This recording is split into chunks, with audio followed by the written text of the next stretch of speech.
Hello दोस्तों, कैसे आप लोग? उम्मीद करते हैं अच्छे होंगे। तो आइए दोस्तों बात करते हैं लोकसभा इलेक्शन के न्यू अपडेट के बारे में। तो 2024 के अंदर है ना, जो विधानसभा चुनाव संपन्न होने जा रहे हैं, इनमें से किसकी बनेगी सरकार? क्या प्रधानमंत्री नरेंद्र मोदी जी फिर से बनेंगे प्रधानमंत्री या फिर कोई और? नीचे कमेंट बॉक्स में आप जरूर बताएगा कि कौन प्रधानमंत्री अगला बनना चाहिए। तो इससे पहले बात करते हैं 543 विधानसभा सीटों में से कौन सी पार्टी को मिल रही कितनी सीटें लोकसभा की। और इससे पहले आपको बता दें, आप हमारे ELS न्यूज चैनल पर पहली बार विजिट कर रहे हैं या इस पर आप पहली बार वीडियो देख रहे हैं, तो वीडियो के नीचे लाल बटन दिया, इस पर जाकर क्लिक कीजिए और चैनल को सब्सक्राइब करके बेल आइकन जरूर दबाएगा। तो चलिए बात करते हैं लोकसभा की 543 विधानसभा सीटों के ओपिनियन पोल के बारे में। जी हाँ, सबसे पहले बात करते हैं पांडिचेरी की एक लोकसभा सीट के ओपिनियन पोल के बारे में। तो NDA खाते में 0 लोकसभा सीट जा सकती है और UPA खाते में भी 1 सीट और अन्य खाते में 0 और आम आदमी पार्टी खाते में 0 लोकसभा सीट जा सकती है। इसी के साथ बात करते हैं अंडमान एंड निकोबार आइलैंड्स की एक लोकसभा सीट के बारे में। तो NDA खाते में 1 लोकसभा सीट जा सकती है और UPA खाते में 0 और आम आदमी पार्टी खाते में भी 0 और अन्य खाते में भी 0 सीट जा सकती है। इसके साथ बात करते हैं मिजोरम की एक लोकसभा सीट के ओपिनियन पोल के बारे में। तो NDA खाते में 1 सीट जा सकती है और UPA खाते में 0 और आम आदमी पार्टी खाते में भी 0 और अन्य खाते में भी 0 लोकसभा सीट जा सकती है। इसी के साथ अब बात करते हैं अगले राज्य की। तो अगला राज्य है दादर एंड नगर हवेली की एक लोकसभा सीट की चर्चा की जाए तो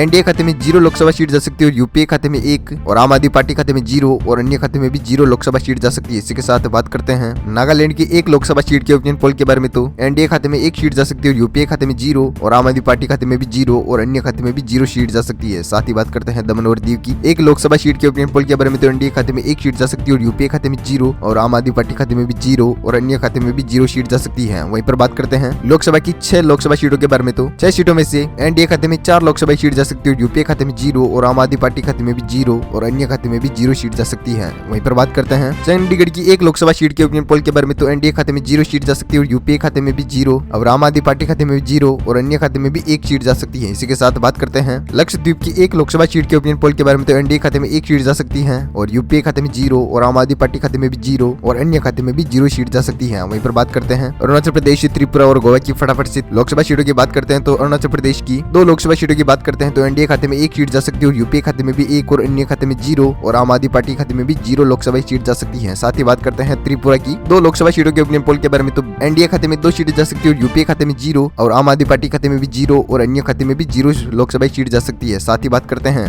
गोवा की 2 लोकसभा सीटों के ओपिनियन पोल के बारे में। तो BJP खाते में 2 लोकसभा सीट जा सकती है और UPA खाते में 0 और आम आदमी पार्टी खाते में भी 0 और अन्य खाते में भी 0 लोकसभा की सीट जा सकती है। साथ ही बात करते हैं अगले राज्य की। तो अगला राज्य है मेघालय। मेघालय में कुल लोकसभा सीटें हैं 2, जिनमें से NDA खाते में 0 सीट और UPA खाते में 1 सीट और आम आदमी पार्टी खाते में भी 1 और अन्य खाते में 0 लोकसभा सीट जा सकती है। साथ ही बात करते हैं मणिपुर की 2 लोकसभा सीटों के अपने पोल के बारे में। तो NDA खाते में 2 सीट जा सकती है और UPA खाते में 0 और आम आदमी पार्टी खाते में भी 0 सीट जा सकती है और अन्य खाते में भी 0 सीट जा सकती है। साथ ही बात करते हैं हिमाचल प्रदेश की 4 लोकसभा सीटों के अपने पोल के बारे में। तो BJP खाते में 3 लोकसभा सीट जा सकती है और UPA खाते में 1 सीट और आम आदमी पार्टी खाते में 0 और अन्य खाते में भी 0 सीट जा सकती है। वहीं पर बात करते हैं अगले राज्य की। तो अगला राज्य है उत्तराखंड। उत्तराखंड में कुल लोकसभा सीटें हैं 5, जिनमें से NDA खाते में 5 की 5 सीट जा सकती है और UPA खाते में 0 और आम आदमी पार्टी खाते में भी 0 और अन्य खाते में भी 0 सीट जा सकती है। साथ ही बात करते हैं जम्मू कश्मीर की 6 सीटों की चर्चा की जाए। तो NDA खाते में 3 सीट जा सकती है और UPA खाते में 1 सीट और आम आदमी पार्टी खाते में 0 और अन्य खाते में 2 लोकसभा सीट जा सकती है। साथ ही बात करते हैं दिल्ली की 7 सीटों के ओपिनियन पोल के बारे में। तो NDA खाते में 7 की 7 सीट जा सकती है और UPA खाते में 0 और आम आदमी पार्टी खाते में 0 और अन्य खाते में भी 0 सीट जा सकती है। इसी के साथ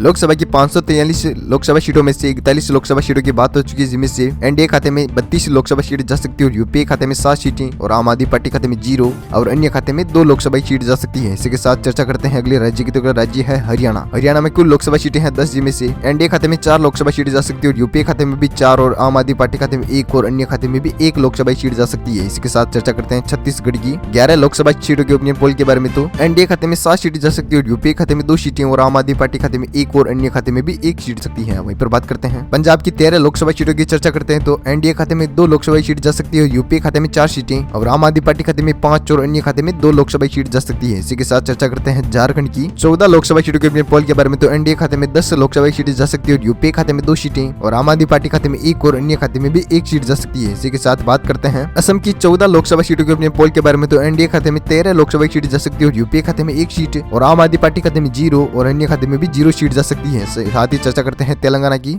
17 लोकसभा सीटों के अपने पोल के बारे में। तो NDA खाते में 7 लोकसभा सीटें जा सकती है और UPA खाते में 2 सीटें और आम आदमी पार्टी खाते में 0 और अन्य खाते में 8 लोकसभा सीट जा सकती है। इसी के साथ लोकसभा की 543 सीटों के ओपनिंग पोल में से 120 सीटों की बात कर ली है, जिनमें से NDA खाते में 75 लोकसभा सीट जा सकती है और UPA खाते में 22 सीटें और आम आदमी पार्टी खाते में 8 और अन्य खाते में 15 लोकसभा सीट जा सकती है। इसी के साथ चर्चा करते हैं केरल की 20 लोकसभा सीटों के ओपिनियन पोल के बारे में। तो एनडीए खाते में 3 सीट जा सकती है और यूपीए खाते में 13 सीटें और आम आदमी पार्टी खाते में 2 और अन्य खाते में भी 2 लोकसभा सीट जा सकती है। इसी के साथ चर्चा करते हैं ओडिशा की 21 लोकसभा सीटों के ओपिनियन पोल के बारे में। तो एनडीए खाते में 15 लोकसभा सीट जा सकती है और यूपीए खाते में 4 सीटें और आम आदमी पार्टी खाते में 0 और अन्य खाते में 2 लोकसभा सीट जा सकती है। इसी के साथ आंध्र प्रदेश की 25 सीटों की चर्चा करते हैं। तो एनडीए खाते में 11 लोकसभा सीटें जा सकती है और यूपीए खाते में 0 और आम आदमी पार्टी खाते में 0 और अन्य खाते में 14 लोकसभा सीट जा सकती है। इसी के साथ 543 लोकसभा सीटों में से ओपिनियन पोल आपके सामने स्क्रीन पर है। तो 186 लोकसभा सीटों की बात हो चुकी है, जिनमें से एनडीए खाते में 104 लोकसभा सीट जा सकती है और यूपीए खाते में 39 सीटें और आम आदमी पार्टी खाते में 10 और अन्य खाते में 33 लोकसभा सीट जा सकती है। इसी के साथ चर्चा करते हैं राजस्थान राज्य की 25 लोकसभा सीटों के ओपिनियन पोल के बारे में। तो एनडीए खाते में 23 लोकसभा सीट जा सकती है और यूपीए खाते में 1 सीट और आम आदमी पार्टी खाते में 0 और अन्य खाते में 1 लोकसभा सीट जा सकती है। इसी के साथ गुजरात की 26 लोकसभा सीटों की चर्चा की जाए तो एनडीए खाते में 26 की 26 सीट जा सकती है और यूपीए खाते में 0 और आम आदमी और अन्य खाते में 0 लोकसभा सीट जा सकती है। साथ ही बात करते हैं कर्नाटक की 28 लोकसभा सीटों की चर्चा करते हैं। तो एनडीए खाते में 21 लोकसभा सीट जा सकती है और यूपीए खाते में 5 सीटें और आम आदमी पार्टी खाते में 0 और अन्य खाते में 2 लोकसभा सीट जा सकती है। इसी के साथ बात की जाए मध्य प्रदेश की 29 लोकसभा सीटों के ओपिनियन पोल के बारे में। तो एनडीए खाते में 25 लोकसभा सीट जा सकती है और यूपीए खाते में 3 सीटें और आम आदमी पार्टी खाते में 0 और अन्य खाते में 1 लोकसभा सीट जा सकती है। इसी के साथ तमिलनाडु की 39 लोकसभा सीटों की चर्चा की जाए तो एनडीए खाते में 16 लोकसभा सीटें जा सकती है और यूपीए खाते में 20 सीटें और आम आदमी पार्टी खाते में 0 और अन्य खाते में 3 लोकसभा सीट जा सकती है। इसी के साथ बिहार की 40 लोकसभा सीटों की चर्चा की जाए तो एनडीए खाते में 26 लोकसभा सीट जा सकती है और यूपीए खाते में 4 लोकसभा सीटें और आम आदमी पार्टी खाते में 1 और अन्य खाते में 9 लोकसभा सीट जा सकती है। इसी के साथ बात करते हैं पश्चिम बंगाल की 42 लोकसभा सीटों के अपने पोल के बारे में। तो एनडीए खाते में 15 लोकसभा सीट जा सकती है और यूपीए खाते में 5 लोकसभा सीटें और आम आदमी पार्टी खाते में 0 और अन्य खाते में 22 लोकसभा सीट जा सकती है। इसी के साथ